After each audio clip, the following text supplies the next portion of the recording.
2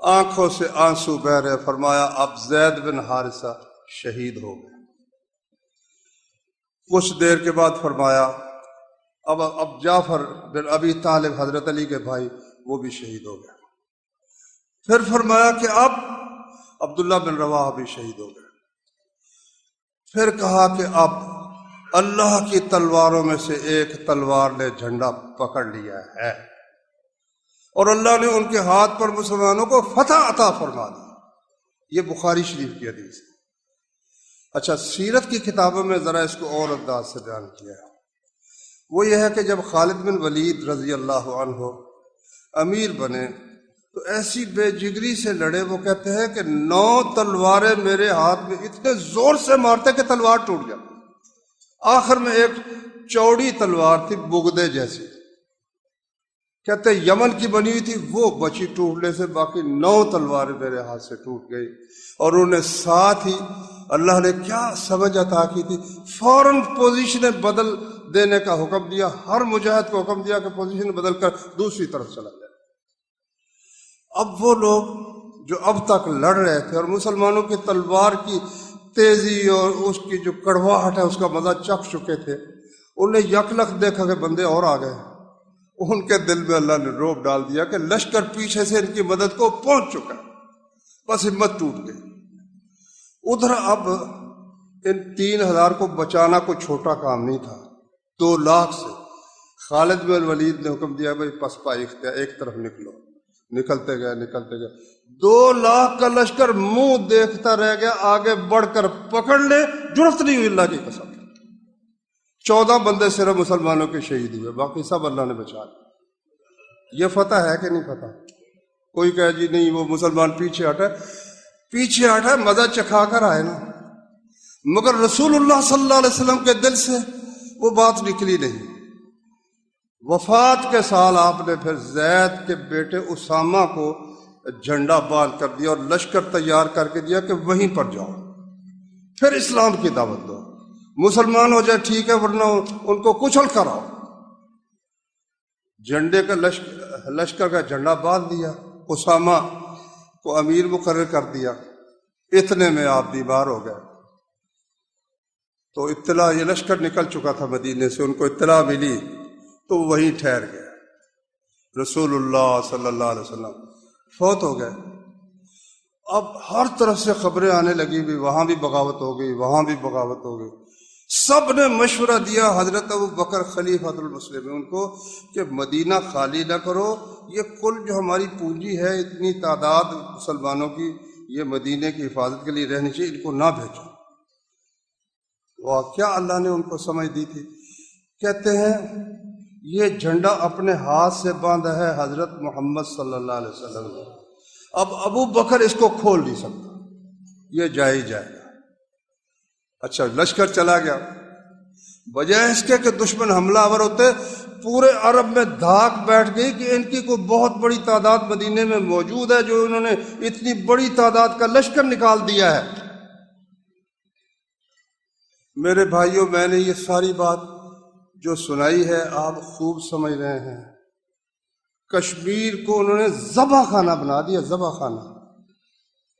10 آدمی ایک بندے پر مقرر ہیں. اور آج 18واں دن ہے، 15واں دن ہے، یعنی 5 اگست کو ہوا ہے، آج ہے 23، 18واں دن ہے. کرفیو لگا ہوا ہے، انٹرنیٹ بند ہے، کوئی خبر باہر نہیں جا رہی ہے. جو چھن چھن کر آتی ہے وہ آپ سنتے رہتے کس طرح. اور ان کا اب منصوبہ یہ ہے کہ ان کو اسپین کی طرح تھے، اندلس کی طرح ان مسلمانوں کو تحت تیگ کر دیا جائے. چھپاتے بھی نہیں ہیں. انہوں نے کہا کہ ہم ہندوؤں کو بسائیں گے، کشمیری کے لڑکیوں کو ہم اپنی بہو بنائیں گے. بھائیوں، وہ جو اللہ نے کہا ہے تم اللہ کے راستے میں کیوں نہیں لڑتے؟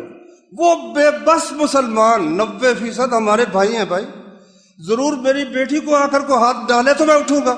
کیا وہ ہماری بیٹیاں نہیں ہیں، یا وہ ہماری بہنیں نہیں ہیں، یا ہماری مائیں نہیں ہیں؟ نہیں، ہم نے یہی سمجھا ہے وہ کشمیر کی، ہمارا ان سے کیا تعلق ہے. نہیں بھائی جان، کرنا پڑے گا، ورنہ آپ بھی آزادی کے نعمت سے اس طرح فائدہ نہیں اٹھا سکے.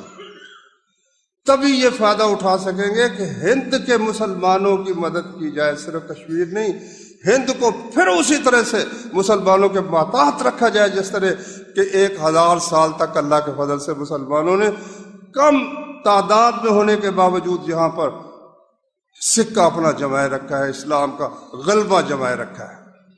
اس کے لیے راستہ ڈھونڈنے والوں کے لیے کوئی مشکل نہیں ہوتا۔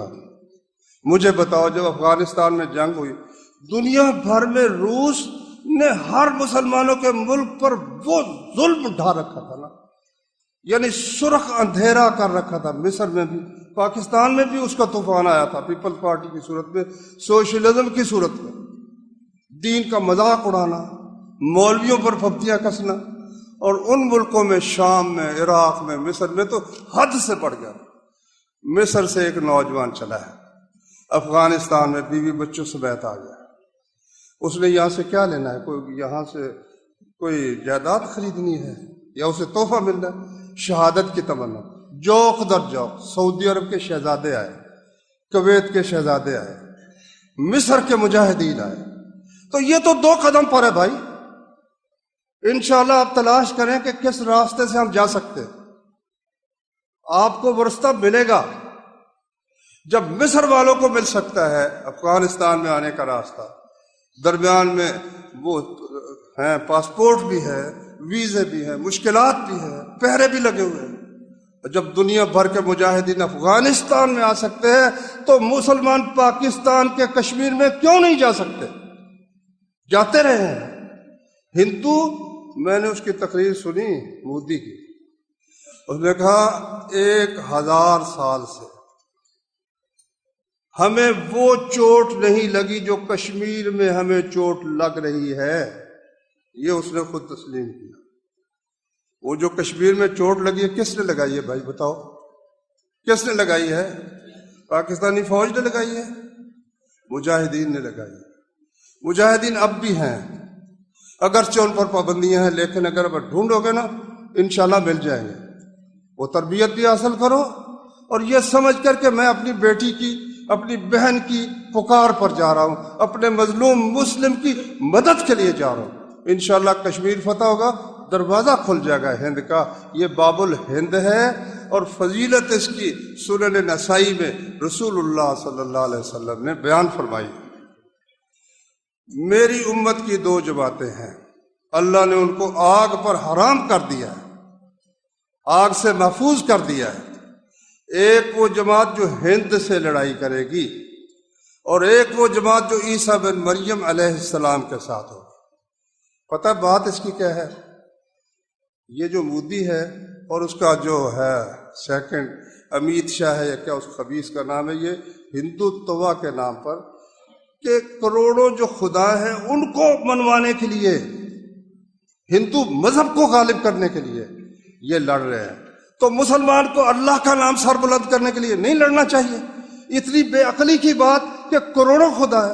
ہماری بات تو بالکل فطرت کے مطابق ہے، اور حق ہے کہ خدا ہے، اللہ ہے تو صرف ایک ہے، دوسرے کی عبادت حرام ہے۔ اس اللہ کی خاطر بدر میں ایک طرف علی رضی اللہ تعالیٰ تھے، ایک طرف ابو جہل تھا۔ لڑائی ان کی کسی مال دولت پر نہیں تھی، صرف اللہ کے ایک اللہ کی عبادت کرنی ہے یا لاکھوں کروڑوں کی کرنی، اس پر وہ جنگ تھی، اسی پر یہ جنگ ہے۔